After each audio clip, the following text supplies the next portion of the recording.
Okay, how's it going, folks? It's Sam. I'm here actually in a hotel in Detroit. I'm seeing my guru Amma. She's here, and I'm going to be talking about the December forecast. It's starting tomorrow. Have some weird yellow lighting, and so I'm looking kind of yellow. So bear with that. Anyway, so we do have an upcoming, a lot happening in November. You can see the chart here. And, this chart now is for October 20 or November 28th. Let me run this forward. Sorry, getting a little set up here. And what we're going to have is a whole bunch of planets in Sagittarius, even starting the month, as you can see. This is November 28th, which was a couple days ago. If we move forward a couple days, let's do this here. As we start November, you see there's just going to be this sort of pile up of planets here in Sagittarius starting, December 1st. You see the moon breaks out of it, but we still have Saturn, K2, Venus, and Jupiter all starting in, Sagittarius at the beginning of the month. And we have Mars and Mercury here in Libra. Sun is in Scorpio. So again, we're still finishing up this like Scorpio cycle. We'll be in it until around the middle of December. But you see we're starting with a lot of that energy in Scorpio. And so, of course, this is sidereal zodiac. Everybody should know, but I'll just, make sure that you know that it's the Indian zodiac. So those of you who maybe are from Western or thinking about tropical and saying, wait a minute, I thought the sun was in Sagittarius. According to, of course, Indian astrology, every text puts the nakshatras and rashis aligned at the same point at 0 Aries. So it's a sidereal-based system, always has been, back into the Vedas through now. So that means that all of these points are aligned. And literally, when you look up in the sky, the section of the sky that's always been delineated as Sagittarius, that's where the sun is now. So the sun is in that section of the sky. By the way, the zodiac is 12 30-degree portions. It's not constellational. There's a constellational zodiac that's based on those sort of figurines, you would say. That's not really the astrological zodiac. Okay, that's an astronomical zodiac.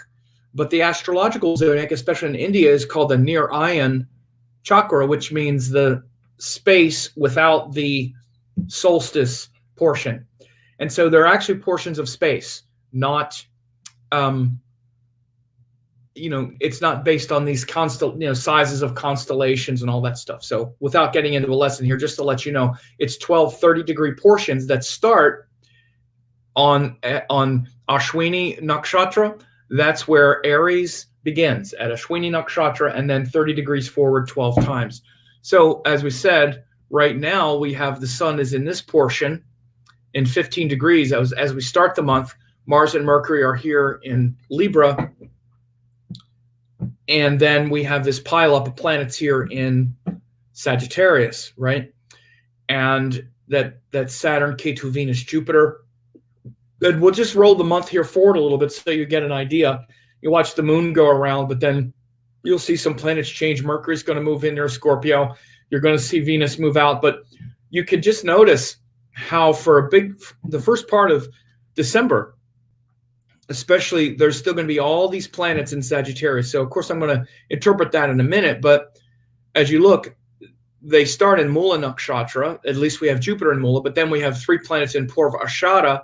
But you see as we go forward, this is 3rd, 4th, 5th. Now, you see even the 3rd, on the 3rd, or actually by the 4th, I guess you would say.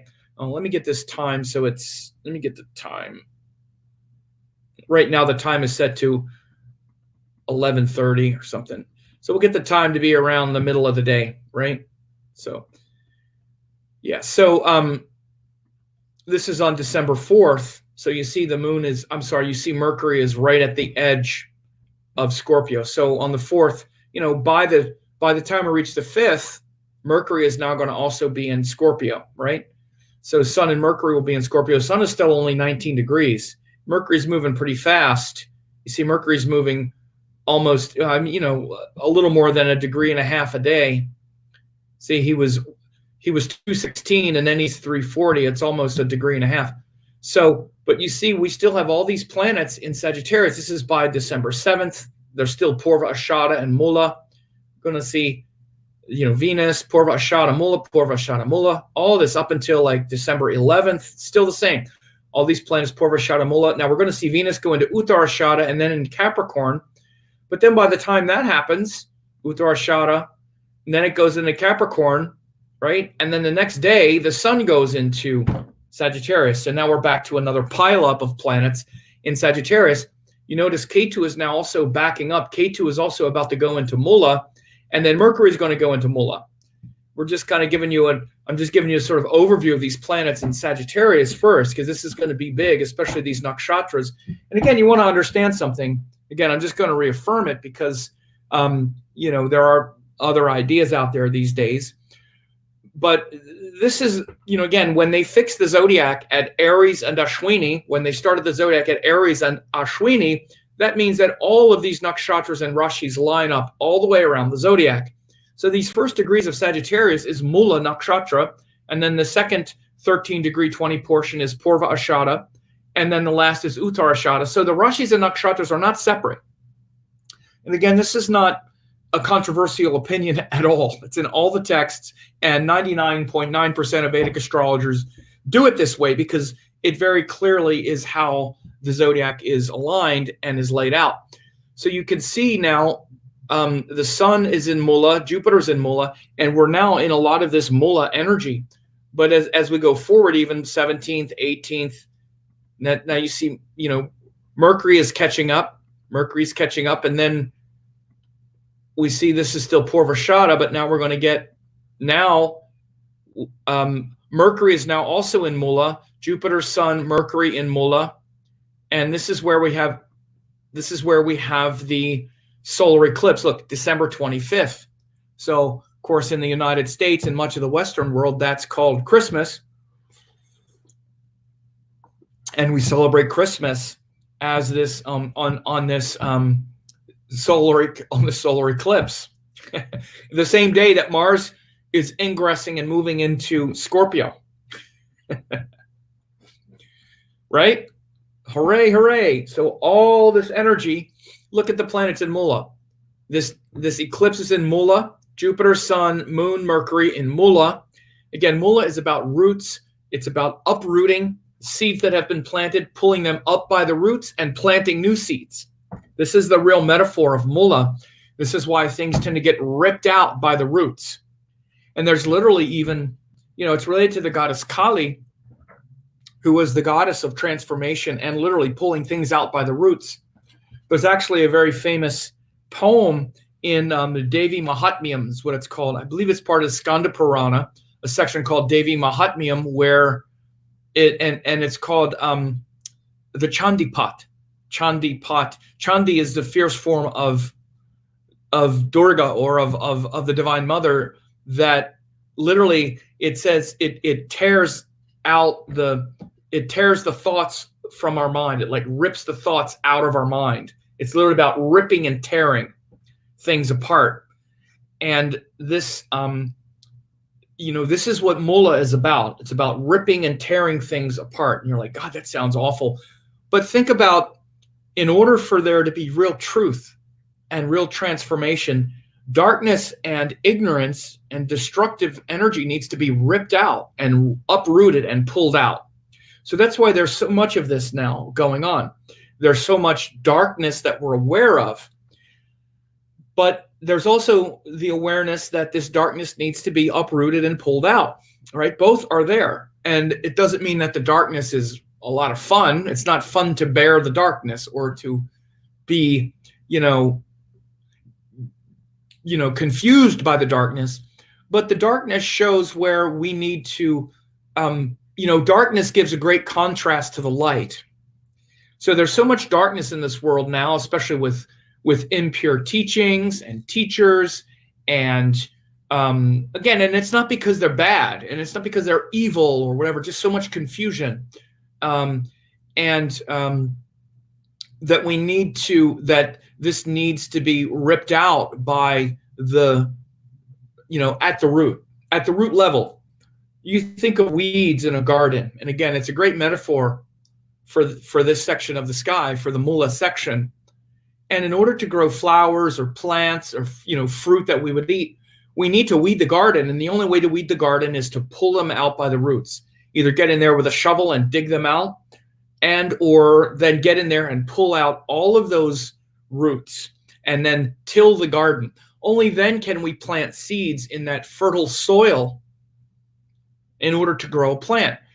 And again, the next nakshatra, the nakshatra of Purva Ashada, is where we actually water the seeds, right? So we plant the seeds in we plant the seeds in Moola. That's where we're planting seeds. Well, first we're uprooting, ripping the impure out by the roots. Then we plant seeds in that tilled soil. And again, there's that pain of transformation. There's that sort of hole that's created. Once we uproot and dig something out and pull something out, it creates a hole. But we have to fill that hole with something else. And again, this is a sign of Sagittarius. So we fill that hole with teachings. We fill it with pure teachings. This is why we're uprooting. And in fact, the thing that we're uprooting now are these impure teachings. Because right now we're all looking for the truth. We're all looking for the inspiration. We're all saying, what's the truth? What's justice? Right? What is the higher wisdom? And we're looking at those things in our life that we thought were higher wisdom and realizing that they're not.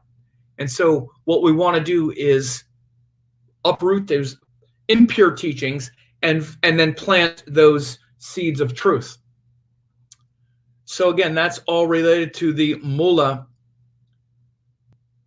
area of life, right? And so uprooting and then planting seeds and watering those seeds of truth. That's the first part of the month. And so let me just go back. Oh, maybe look at a few comments here. Here we have someone says, let's go, Sam, love you. Great, thank you. Mercury says, hello. Hi, Sam. Hi, Sam. Anvu says, hello, everybody. Joel Joy says, you look like Jesus. Thank you. I assume that's a compliment. Let me give you the full Jesus effect. Yes, full Jesus. I don't often have my hair done. I actually do it in video because in video sometimes, like I was just telling my friend, my head looks like a potato. I look like a potato head on a video. When I'm doing things, I often have it back in a ponytail so it's not flopping down on my face. But when I'm just sitting there, it's nice to have it down. So thank you. Besides, I get to look like Jesus, okay? I'm about as far away from Jesus as it gets, though. Hi, hey, Sam. For Sagittarius, Raja Lakshmi says, me too, Sagittarius ascendant. Says it's based on the real perception of our mind. Western astrologers are crazy. Actually, not really. If I assume you're talking about the zodiacs. Both zodiacs work. Tropical zodiac is certainly legitimate. It's just a different place to start the zodiac circle. And their whole system is based on that interpretation. So, again, this is a thing really to understand about zodiacs is that both calculations work. And even those people that want to use Vedic astrology and use tropical zodiac for some reason, again, that's not how it was done. And there's no question about this. It was clearly in the text. Every Vedic astrology text says Aries and the Ashwini. It's not a debatable point. But if people want to do it, they can do it. I wouldn't say they're wrong for doing it. It's just simply not the way the zodiac is laid out in Vedic astrology. And, plus in all of the books and all the texts, if you're studying Vedic astrology, we still study it from these texts. And it says clearly in the text that that's how you're supposed to calculate it. And you calculate it first, and then it tells you how to apply the techniques to the calculation. So again, people can explain why they do it or not, but all of it works if people want to do it that way. I'm not the astrology cop, but so I don't look at it that way. I just explain to people very clearly that this is how it's laid out. It's not a debatable point. And just sort of take it from there. But you wouldn't say they're crazy or anything like that, especially Western astrology. The whole astrological system is based on that. So it's certainly, that's how their interpretations, all the techniques they use are applied to that calculation. Again, it doesn't make much sense in Vedic simply because the methods and techniques were applied to a sidereal zodiac. It's in all of the books. Vedic astrology books, like every other science, the Vedic astrology books were manuals of how to practice it, how to erect the chart and interpret it. And those are the only books where you should look for how to calculate the chart, because those are the only ones that are talking about it on that level. So, hi, Sam, Uttarashara. Hey, Sam, going to listen while I paint. Okay. Candace says, hi, Sam. Hope you're having an amazing time with your Guru Amma. I am. It's actually been an amazing time after a conference. I was at a conference last week, which was a lot of work. And then I was home one day. I was home on Wednesday this past week. And then the next day I'm on a plane again. So it was a lot. And I'm here in Michigan where it's cold.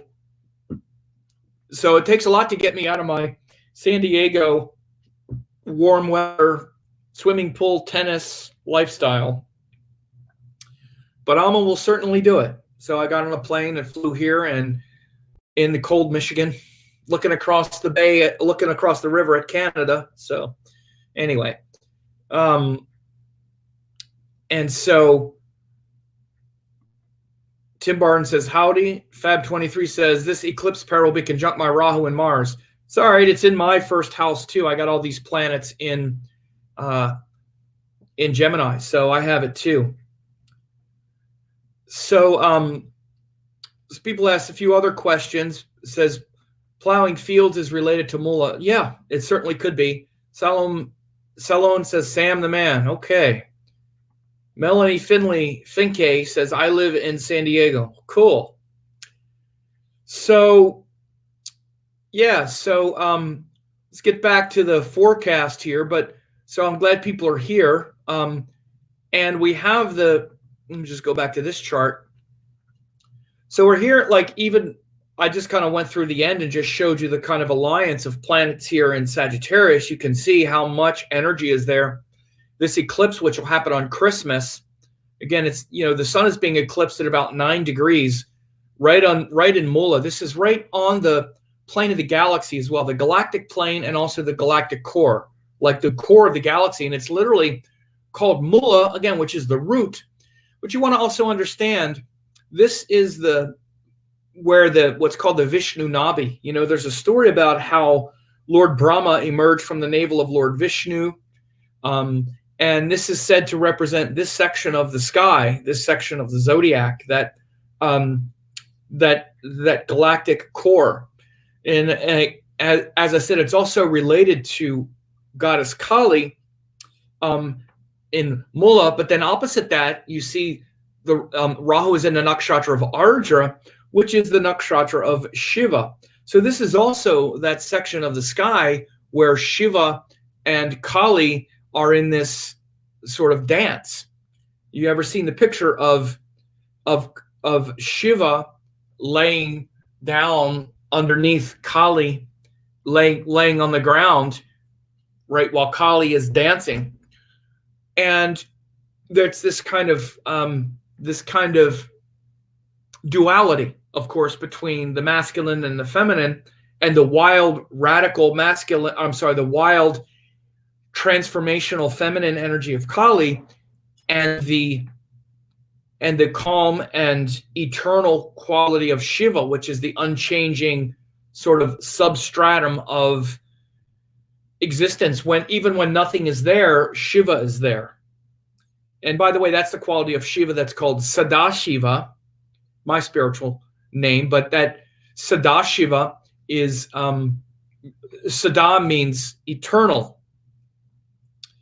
And that eternal Shiva quality is what maintains even after everything has been destroyed. It's called pralaya, that quality of existence. Even when the whole world has been destroyed, there's still something that maintains, and that's called Shiva.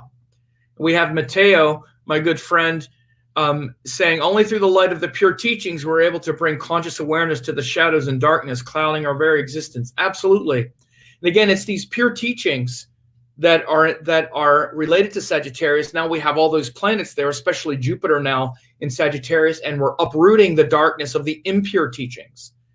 And that's that darkness, that clouds our very existence. As we said, those pure teachings, what's called sattva, those sattvic teachings are what is, at the forefront in our world now. And, by the way, people that feel the, fear and stress and worry around these eclipses and you get triggered. Look, eclipses are very transformational, but eclipses with all of this sattvic energy, with, these planets in Sagittarius, this is enormous amount of sattvic energy. The sun is a sattvic planet. The moon is a sattvic planet. Jupiter is a sattvic planet. And all three of those sattvic planets are there on this eclipse. You can see that. And so this eclipse on the 25th and this eclipse season and cycle is going to be a reestablishment of this virtue and these divine truths and this divine wisdom, these pure teachings, this pure wisdom that's not corrupted by a lot of wrong opinions that people have and all this stuff that we see in the world now. You saw me talking about this. Those of you who watch my teachings and listen to my updates say, I've been saying this for months, that when Jupiter goes into Sagittarius, especially gets closer to Ketu and all of this stuff, it's going to be a reestablishment of Dharma and of the pure divine teachings because of this sattvic nature. And as Matteo said, through the Vedantic practices, we can allow the higher self to take charge and propel us onward and upward toward the truth of who we are being and who we are as a being. So again, Matteo is a great yoga teacher there in Sedona and all kinds of, great teachings. And he's very involved in all of, in also bringing these powerful teachings into the world. And he's been watching and studying astrology for years as well. And he's been watching these shifts and transformational, events occur. So you shouldn't be worried and scared of this eclipse, especially if you're involved with the righteous and the pure. The ones who have something to fear are the impure, are the unrighteous, are the ones who are trying to reinvent and destroy and sort of arrogate, which means to claim for themselves or to be arrogant in the face of these divine teachings. People that are trying to hijack these teachings for their own benefit. I'm not just saying these teachings, but I mean those who are corrupting the pure teachings, for example, they're the ones that have more to fear.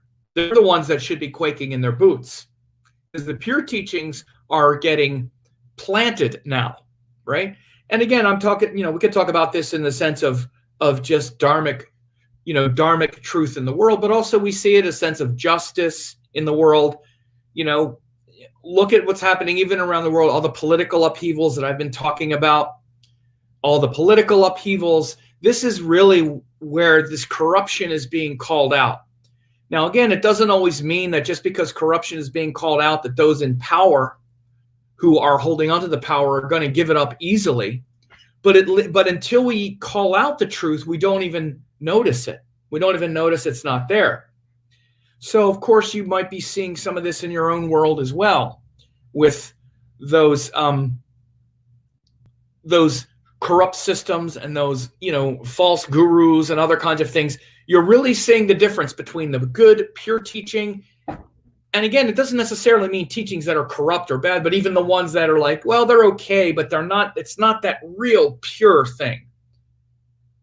Purity reveals itself when you see it, if your mind is pure enough to see it. Again, these are also the things you need to be looking at within yourself. As Matteo said, Jupiter is dispeller of darkness, absolutely. And you can see here in the chart how important Jupiter is, how important Guru is in this upcoming eclipse. So I'll do another thing just about the eclipse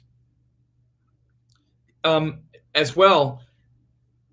As Matteo said, he says, Sam, Vedic astrology course has been the pinnacle of my expanding awareness. Love you, Matteo. Yeah, Matteo was one of my students. He studied my course, my certification course.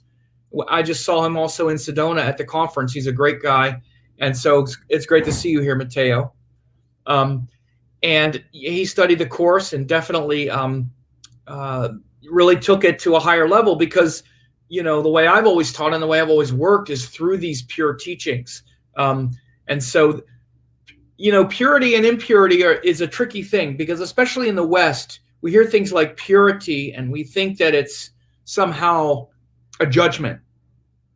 Purity is not a judgment. It's actually, it's actually a state that you could see. Like, for instance, I'm about to drink water. You see that? I'm about to drink some water. Bring it up. Okay, I'm about to drink water. You could see it's just water. You could say that's pure. Okay, you could put some stuff in it and it's not pure. Maybe I'll drop a few grains of sand or some other stuff in it and make it so it's still water and I can still drink it, but it's not pure anymore. Now it's got stuff floating in it. If I'm thirsty enough, I'll drink it. And if I don't know the difference, maybe I don't know the difference between purity and impurity, and I drink it anyway. Well, I'm going to then take on the result of that. That's what karma is. By the way, I would have liked that it didn't come out of a plastic bottle. I would like all kinds of things. There are things about it that isn't pure. I could find all the impurities in this. It's in a petroleum-based bottle that probably leaches some of that in it. But I got to do my best, right? Right now, this is what I have.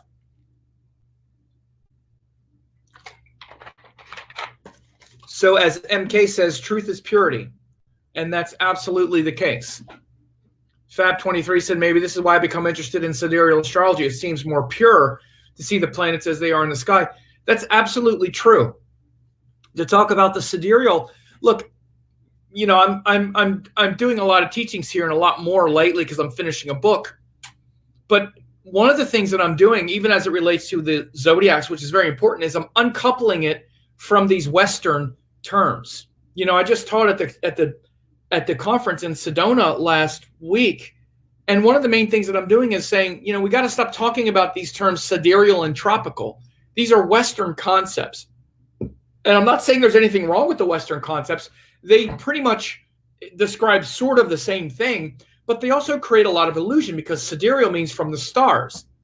When you say it's from the stars, then you're creating this illusion that the sidereal is based on those constellations of different sizes, and that's not actually true. That's not what the Indians did. It's not even what the Babylonians did. It's a mistake that has now crept into the zodiacs themselves. You even have these people who talk about thinking that Vedic astrology should be tropical or whatever. One of the things they come back to is, well, what about the size of the constellations? Well, who cares? That's not what the Indians were doing anyway. It's not what the zodiac is. The zodiac is measuring space. Some of the space has big stars in it, but that doesn't mean that the space is the stars. It's measuring space, not stars. And certainly they had the space with the zodiac added, with the solstice added, and they had the space without it. They used the space without the solstice to measure objects moving through the sky and to also measure the solstices. So again, I'm just so you know that even the way these things are discussed now, it needs to get changed and shifted. So it's not really correct to say that in fact one is not right and one's not wrong. They're just different calculations, and there are different systems that developed as a result. So I don't want to get too far into that, but that's the way to really look at it. I'm very careful to not be judgmental of what other people do, and that includes other systems or whatever, but to just be correct about it. That's the best way to do it. So to get back to the forecast here, we can see that on December 25th even working up before that, we had we had all these planets in Sagittarius and in Moola nakshatra, and then we have this eclipse right when Mars also goes into Scorpio.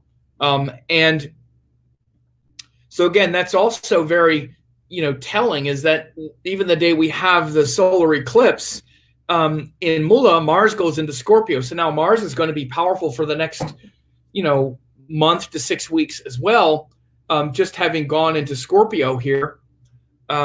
So again, this is going to be a big day, and I'll be doing a total, just a dedicated, forecast on that eclipse, of course.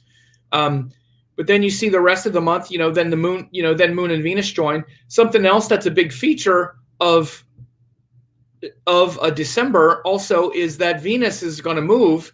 Venus will be in Capricorn, like starting in the middle of, starting December 15th. Venus goes into Capricorn, and Venus is going to be in very good signs for the next several months as Venus goes through Capricorn, Aquarius, and then Pisces. Venus is exalted or in a very good sign, because Venus does really well in Saturn's signs because they're very friendly with each other, and then it goes into its exalted state. So we do have a shift where Venus, who has been sort of overcome a little bit by Jupiter, and also in Scorpio where it's not been so conducive, Venus winds up doing quite well the next couple of weeks. I'm sorry, the next several months, starting in the middle of December. So your relationships and all that could really see a sort of uptick at that time, starting it from the middle of December onward. But this is kind of a sort of a sort of an overview, at least, of a little bit of what's happening in December.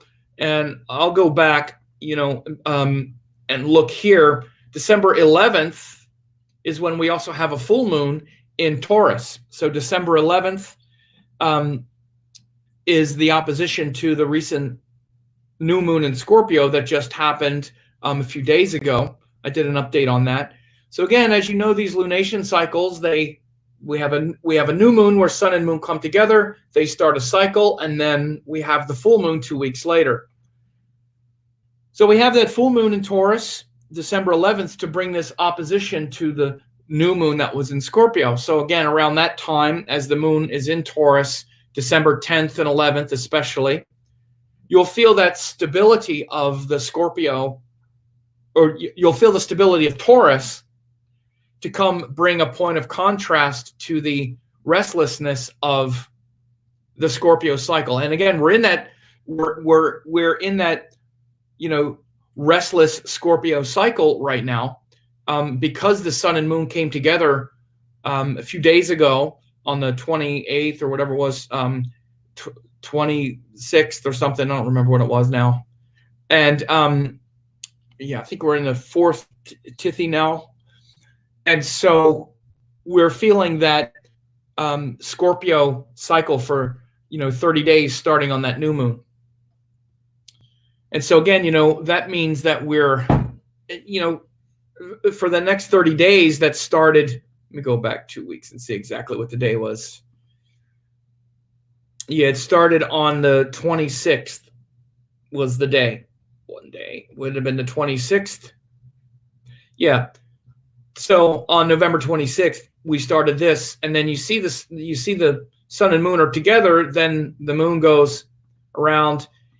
And again, as the moon is waxing, it keeps building the tension of that Scorpio nature. We're like, okay, I want to control things. I have to connect with my, emotions and my emotional triggering, and, go deeper than just, again, being triggered or being, paranoid and feeling vulnerable. I have to go deeper than that. So that's what we're learning right now as I make this video here on the this day on the 30th, right? So the moon is now here. It's just separated, and you see it keeps going around. Then it gets around here. And again, what happens is we start to get really full of that. We get really full of that, like Scorpio. Okay, I'm trying to control things, and we can get more and more restless and more stressed. And then the moon hits that full moon place, and there's this balance that's established, right, between the Scorpio restlessness and the Taurus structure. So we can feel that, December 11th, December 10th and 11th, I would say. Like December 10th and 11th, you see the moon is up here in Taurus, opposite the sun in Scorpio. So that's really a time to chill out. Don't get so stressed out and worked up about those things you can't control. And that could even include things like your competitors, if I don't want to say enemies, but people that that sort of trigger you, right? And that you are that you have these emotional battles and struggles with. You may find yourself in what feels like some emotional struggles and battles, and feeling kind of stuck with your with your emotional struggle and your emotional battle right now for the next couple weeks. Again, December 10th and 11th, you should start to feel some of that, reach a sort of harmonic balancing point, hopefully. But we love our struggles, we love to get in there and fight and battle and win and control. And so this is also part of that. But notice this full moon, it's going to be big, and it's of course an exalted moon. And it'll be in the nakshatra of Mrigashira, which is the deer's head, the head of the deer. So, when people have a lot of planets in Mrigashira, they can tend to look like a deer, and they can have a kind of restless mind, often a very quick mind, and the part of Mrigashira that's in Taurus is very much about that quality of the deer who is, very, very calm and peaceful and gentle. And, deer, it's not a predator, right? It's a very, it's a beautiful, peaceful animal that's curious and that's enjoying its environment,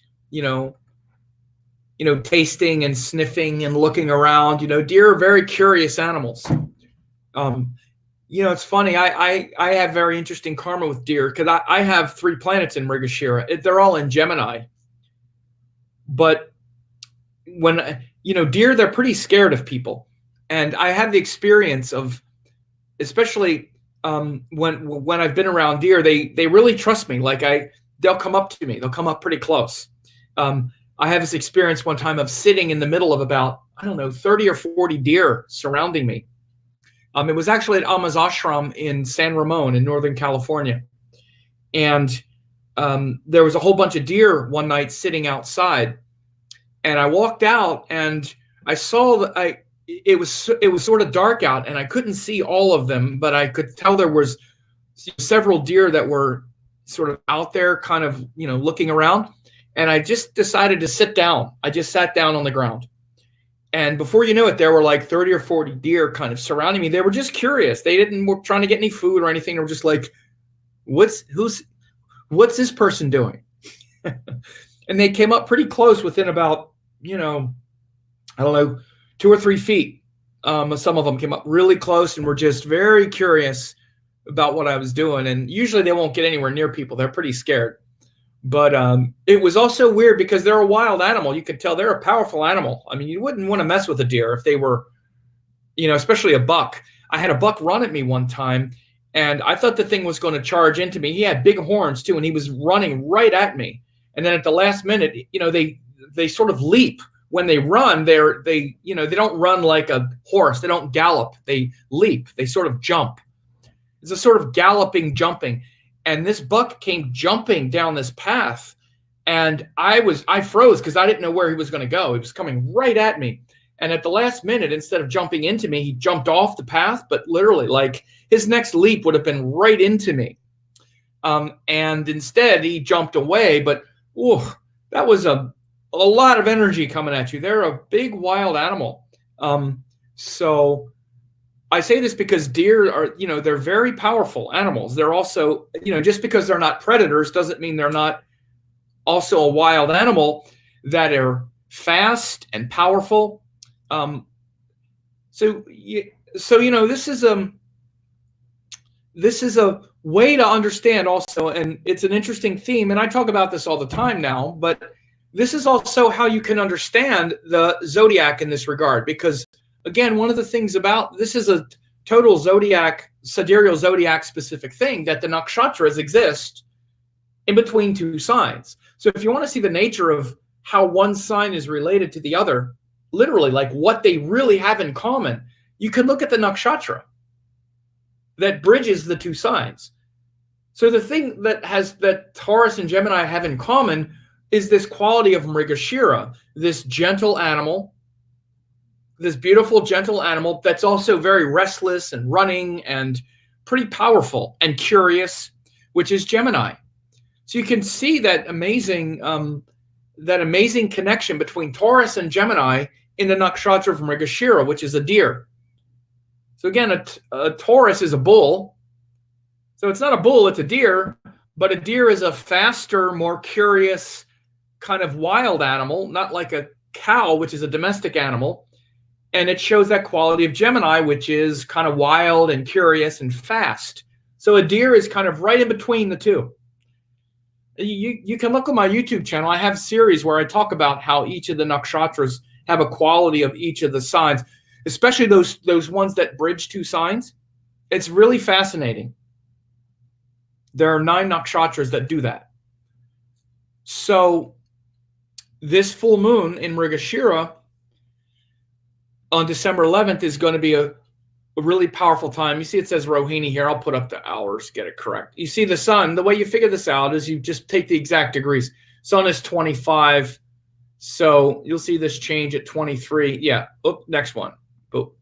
So now you see it goes to Mrigashira 2340. It goes actually 2330. So you see then it's Mrigashira and the sun is Jeshta. So it's a Mrigashira Jeshta opposition, right? So that's around the middle, right? And then again, we have where Mercury goes into Scorpio. Mercury has been back and forth. He went retrograde in Scorpio, and then he went back into Libra. Then he goes back into Scorpio on December 5th, like we said. So December 5th, we're going to see Mercury going through Scorpio until around the 20th or so, when he goes into Sagittarius. So again, we're going to see with Mercury, which is our mind, our intellect, our intelligence, it's a time of great probing and depth from December 5th until, see the exact date, from December 5th until the 25th. Oh, Mercury goes there that day too. Oh yeah, Mercury goes in the day of that eclipse as well, hours before. Okay, look at all the changing. See that? The changing right before that eclipse. Mercury goes in. Mercury and the moon are tracking almost exact in the sky. And then Mars also shifts and goes into Scorpio that same day. So boy, the 25th is going to be quite a shift. So from the 5th until the 25th, Mercury is in Scorpio. So that's really a good time for like things like writing. Mercury in Scorpio is good for writing. It's good for, because you can really gather your thoughts, because Scorpio is a water sign. It's a feminine sign. So you really gather your thoughts and really put them into words. And this, gathering your thoughts and putting them into words, very much about Scorpio and Mercury energy. So December 5th to December 25th, good for that. If you're a writer or teacher, it's good for editing as well. So Golden Eagle Video says, I've called deer up to me telepathically and I feed them in a winter. They are intelligent and know who you are and will treat you accordingly. Yeah, animals have a sense that we don't have. They can sense when you're scared of them, whether you trust them, when your heart is pure. You know, when I was in Amma's ashram several years ago, and I would feed the cows, there were certain cows that just, you can tell that they can like read your nervous system. There was a few that just, I don't know, I just felt a little scared around. The cow's a big animal, and they acted accordingly. They didn't really trust me very well. They weren't sure what was going on. And then there were some that just naturally I trusted, and I could tell they were not going to shove that horn out the other side of my rib cage, and they acted accordingly, and, deer certainly like that as well. You can tell they really check you out. They're very intelligent because they don't need to get anywhere near you, but they'll stop and look at you. They won't just run away. They'll get close and they'll be like, what's going on? And their ears are up and they're looking. And you'll see they'll try to come a little closer. One thing to do if you want to get them closer is sit down, because your head is higher than them. So when you sit down, you're less imposing, So you sit down and they'll just kind of creep a little closer. You know, it's very, very it's it's really interesting to do. And so Judith is here. Hi, Judith. Yeah, I'm here with Alma in Detroit. So again, we have here, like I say, I'm here. We'll go back over the other parts of the month that I went over pretty quickly, and just so again, the first and second, the moon is in Capricorn. Again, we still have all these planets here in Sagittarius. These are the big themes of the month. Is all the Sagittarius themes, the uprooting, the watering of the seeds. And the moon is just moving through the signs of Saturn in the first part of the month. And then he goes into Jupiter. Jupiter ruled Pisces on the 5th and 6th. Moon up there in Pisces. And you see Mercury has now moved into Scorpio. So there's a lot more of a kind of watery nature here on the 5th and 6th.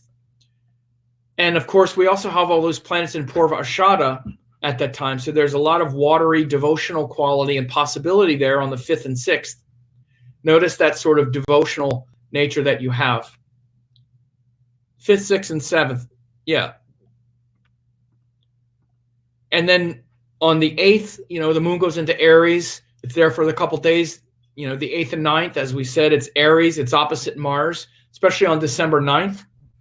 Watch out for those conflicts. Like I said, because we're in the Scorpio time, and now we have the moon in Aries, and it's opposite Mars and Mars and Libra. So Mars and Libra is already bringing up the possibility of some battles, right? So here on the 8th and 9th, be careful of that with all the Scorpio triggering and this opposition of the moon to Mars and Libra. 10th and 11th, and into the 12th, you see there's this sun, moon. It's the full moon. Let me get these hours right. It's the full moon.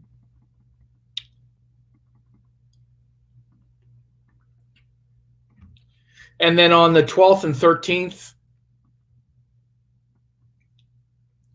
and into the 14th, moon Rahu in Gemini. Again, moon Rahu, it's getting into that eclipse orb now. One of the things that I start to notice is we really get into that eclipse phase when the node, sometimes the moon will hit the node first. Like it's going to get into this eclipse phase at this time, as soon as the moon, goes into this cycle here. It's inside the Kalasarpa yoga, which is, I haven't even really mentioned, but it's in between the nodes here. So after like December 13th, 14th, then we're going to start to really feel that upcoming eclipse really start to, take shape. A couple days later, we're going to see the sun go into Sagittarius on the December 16th, right? December 16th, the sun is now also in Sagittarius. So now we have all that sattvic energy there, Jupiter, sun. The moon is now broken. Venus is now broken out of the Kalasarpa. Like I said before, on the 15th, really on the 15th, Venus breaks out of the Kalasarpa yoga, goes into these signs ruled by Saturn and then Jupiter. Then we go through. See, the moon goes through Cancer and Leo. Again, this will be big because these luminaries are about to be eclipsed. So again, from the middle of December until the end of the year, in fact, even until the next time the moon comes back around here, middle of December till the middle of January, at least, when we have that lunar eclipse in Gemini, we'll start to really feel in that spin cycle of the eclipse. Go around, and then you see moon Mars connects here, especially December 22nd. Again, building up to the holiday and whatnot. And you'll see Mars moves on the 25th, and so does Mercury when we have the eclipse day. Now the moon is debilitated for a couple days. Woohoo! Some debilitation before our eclipse. Oops, I'm not showing the chart. Sorry. Yeah. There's the chart. Sorry. Forgot to have the chart up there while I was going.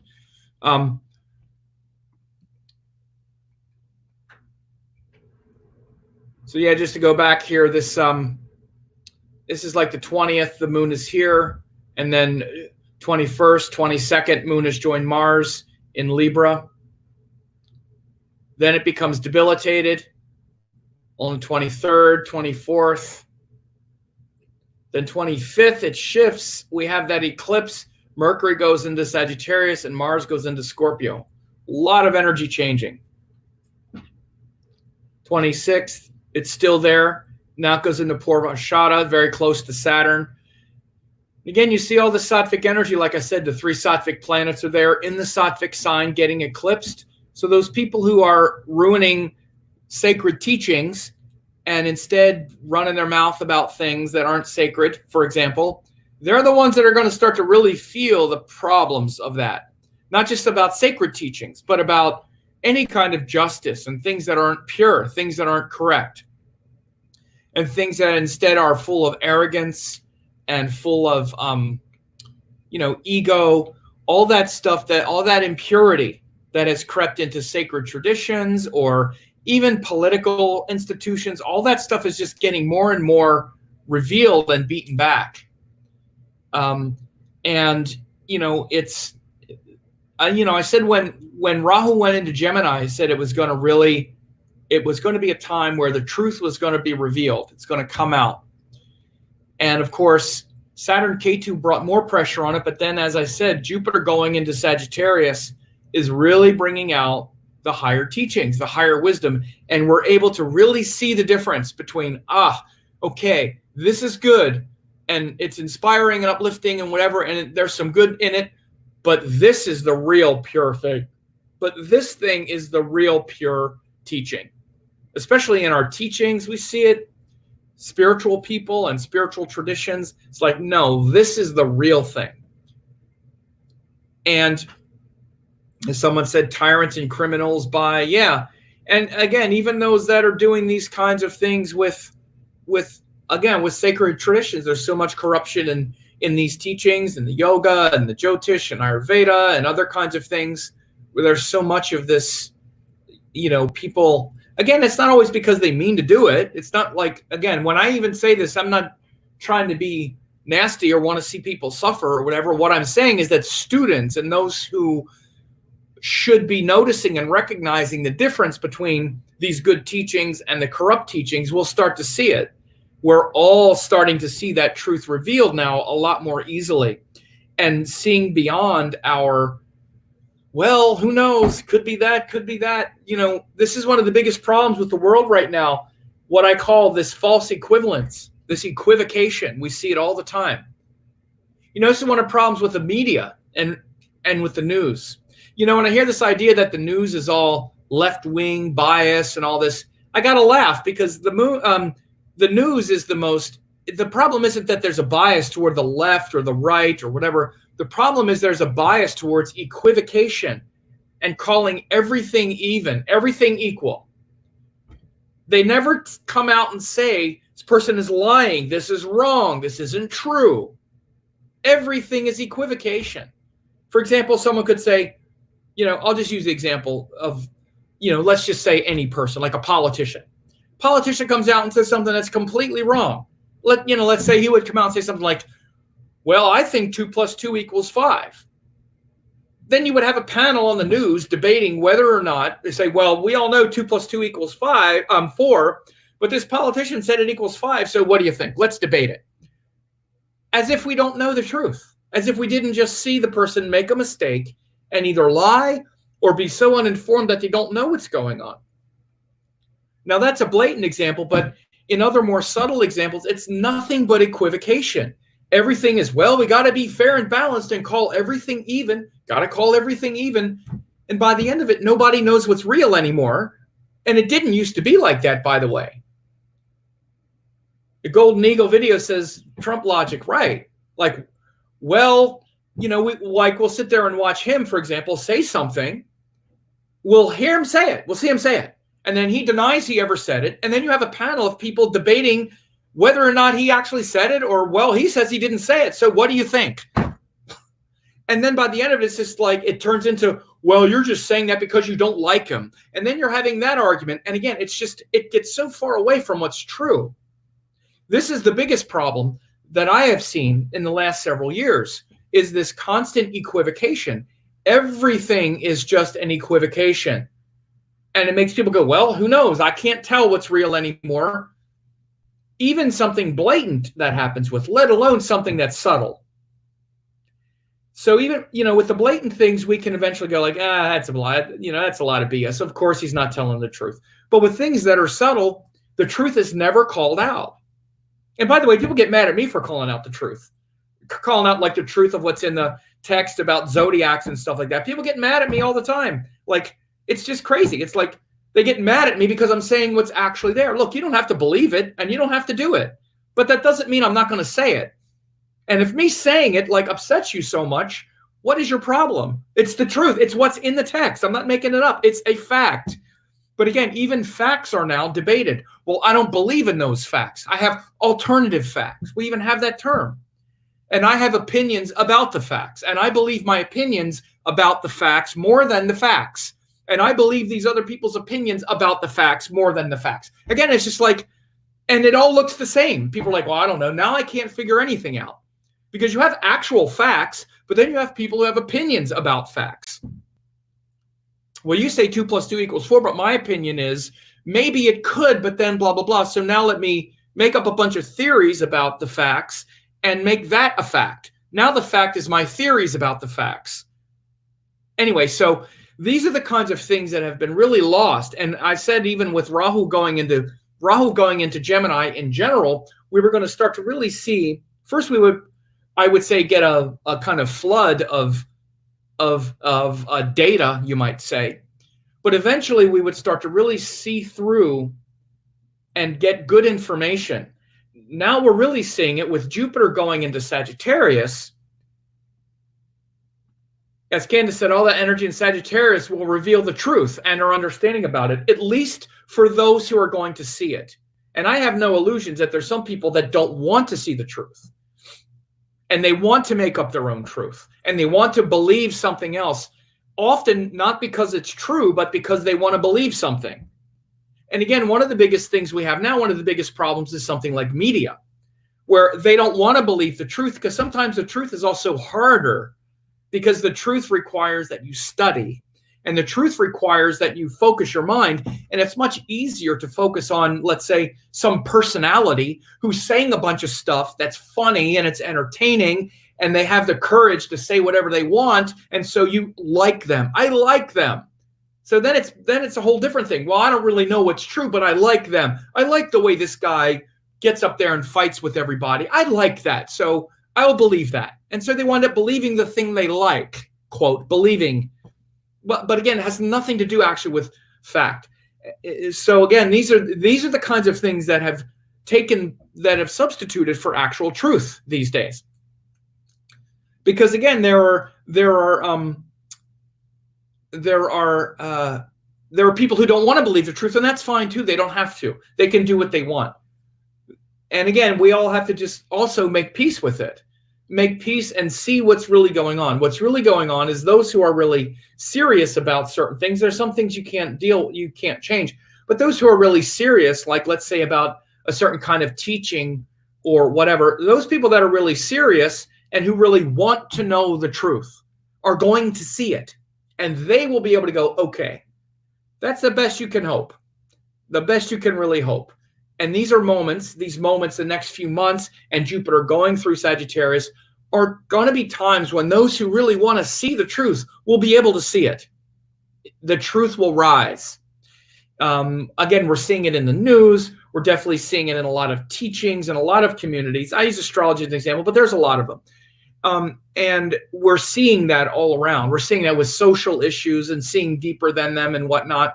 So that's all you can hope, is that for a while at least, the truth will be revealed and seen for those who want to see it.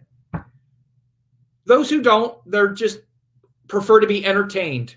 And that's also something to notice, is like there are people that just want to be entertained by a spectacle. It's all entertainment. And those who are bringing truth shouldn't get distracted by the side shows either. And that's one of the things that I've definitely seen as well. All these distracting sideshows. And the people that don't have the truth love the sideshow. They just want a sideshow. You know, honestly, we can use Trump as an example. The last thing he wants to do is the truth. And when I see the truth, like we could say, for example, like what's happening with the politics, last thing he wants to do is to let all those people, let's say, who know about what happened with that Ukraine thing, last thing he wants to do is let all those people go under oath and raise their hand and tell the truth. No, no, no. This is why he's not letting them testify. What he wants to do instead is create a spectacle. Stand back and say it's fake news, it's a witch hunt, it's this and that, right? Because he doesn't want the truth to be seen. He wants that. He wants to say that it's unfair. And so this is the different thing. Those who they love a spectacle as a substitute for truth is what those people want who aren't speaking the truth. So I'm also saying this for you to watch it. Watch and notice. Notice the truth is there. And notice those who don't want you to see the truth would rather there be a sideshow to distract you, where especially their center stage of the sideshow.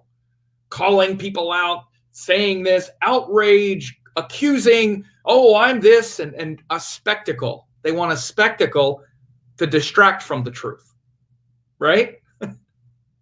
So these are the kinds of things that when the planets line up, we get it. Golden Eagle video says exactly on point, right? So these are the kinds of things that we see. And again, so I'm saying this too, that, so we can notice this. Like Candace says, those who don't see it learn more slowly. Current astrology is an opportunity for those who are ready. Yeah, that's what I mean. And what I'm trying to do also is show in advance. This is why I've been talking about this in advance for months and months. And so now as these things start to line up more, notice it. Notice how what's a very obvious truth is there, and those who don't want you to see it will create a spectacle instead to distract you.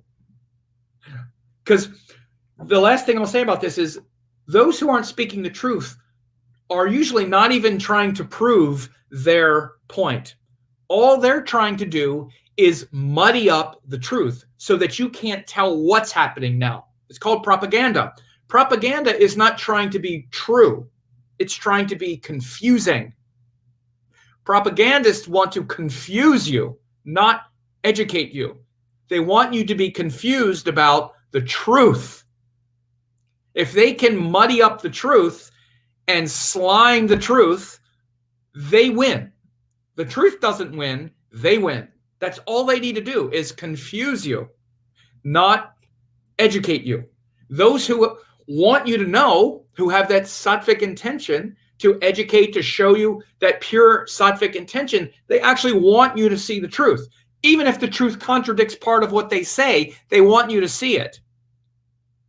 Those who just want to win because of some egoistic reason, they don't even care if you get the truth. They just want to slime the truth and confuse you, right?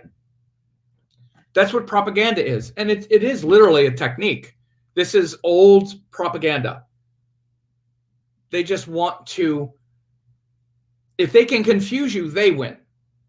Confusion doesn't serve those who have the truth. Confusion serves those who don't have the truth. And if they can confuse you, that's all they need. That's all they need, because they're very aggressive then. They're very aggressive. See, you're confused. You don't know what's happening. That's why I'm right. And then they get in there with that kind of fanatical thing. So if they can muddy up the truth, then they can get a little wedge, a little light shines in. So notice this. Be vigilant to it. So I'm keeping it generic. I'm not really I use the politics a little bit as an example because we see it and we can notice that, but we can definitely see the propaganda of, oh, it's so unfair and they won't let this person testify and they won't do that and they're not doing that for us. And all they've been doing is stonewalling. All of the people that could, let's say, exonerate the administration, all of them who were right there could come out and say, no, it didn't happen. No, it didn't happen. No, it didn't happen. None of them do it. And if they did exonerate them, they would do it. Absolutely not. No. Nobody close to the president, come forth. No, no, no. That ain't because you're innocent. So I'm looking over the comments. Staying grounded and rooted is the true way to go. Yeah, rooted, which is the Moola. It's the Moola nakshatra, right? 1 second.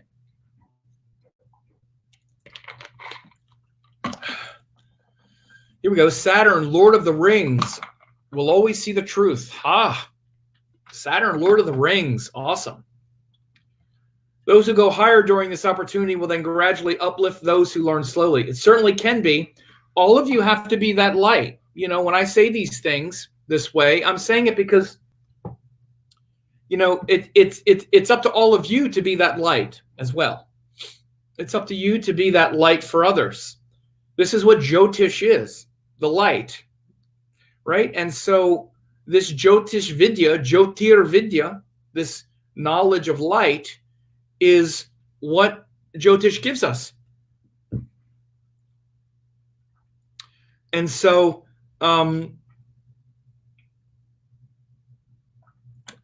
just looking at a few of these other comments, looks like Anne says, why is it that some people can discern good teachings from false and some cannot?